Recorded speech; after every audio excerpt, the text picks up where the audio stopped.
Hello my dear students, welcome back to my channel. আজ আমি মহিলাল মজুমদারের আধুনিক বাংলা সাহিত্য প্রবন্ধ থেকে একটি অতি সংক্ষিপ্ত প্রশ্ন নিয়ে উপস্থিত হয়েছি। আজকের প্রশ্নটি হচ্ছে, লেখক কেন বলেছেন আধুনিক বাংলা সাহিত্যেই বাঙালি জাতির জীবনী শক্তি ও প্রাণশক্তির পরিচয় ফুটে উঠেছে। স্টুডেন্টস, তোমরা যারা নতুন ভিউয়ার বা যারা আমার এই ভিডিওগুলি দেখে উপকৃত হয়ে থাকো কিন্তু এখনো আমার চ্যানেলটিকে সাবস্ক্রাইব করোনি, তারা আমার চ্যানেলটিকে সাবস্ক্রাইব করে নেবে এবং বেল আইকনটি তোমরা বাজিয়ে দেবে। তাহলে আমি পরবর্তী যে ভিডিওগুলি আপলোড করব সেই ভিডিওগুলি নোটিফিকেশন তোমরা পেয়ে যাবে।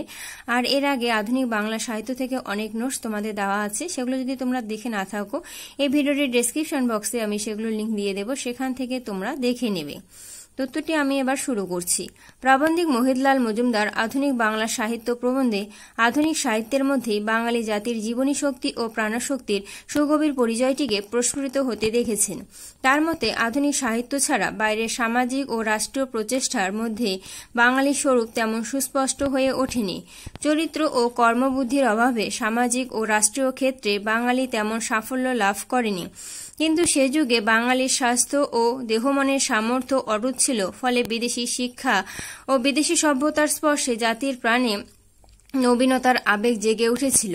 প্রাচীন সমাজে দৃঢ় বন্ধনও সেই আবেগকে রুদ্ধ করতে পারেনি।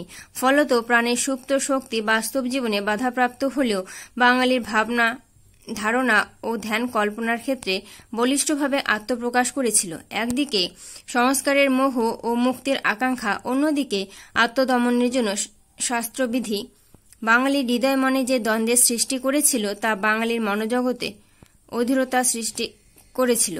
বাঙালি মনের জগতে স্বাধীনভাবে বোঝাপড়া করার সাধনা শুরু করেছিল। আধুনিক সাহিত্যের মধ্যে সেই সাধনার প্রাণময়তা, সেই সংগ্রামের উল্লাস ও আত্মচেতনা স্ফূর্তি উদ্বেলিত হয়ে উঠেছিল। তাই প্রাবন্ধিক বলেছেন যে আধুনিক বাংলা সাহিত্যে বাঙালি জাতির জীবনী শক্তি ও প্রাণশক্তির পরিচয় ফুটে উঠেছে। স্টুডেন্টস, নোটটি এখানে শেষ হলো। তোমরা যদি আমার এই নোটগুলো পেয়ে উপকৃত হয়ে থাকো অবশ্যই আমাকে কমেন্ট সেকশনে কমেন্ট করে জানাবে, আর ভিডিওটি শেষে একটি লাইক করবে এবং তোমাদের ফ্রেন্ডসদের কাছে তোমরা শেয়ার করে দেবে। তো আজ এখানে রাখছি, সবাই ভালো থেকো, ধন্যবাদ।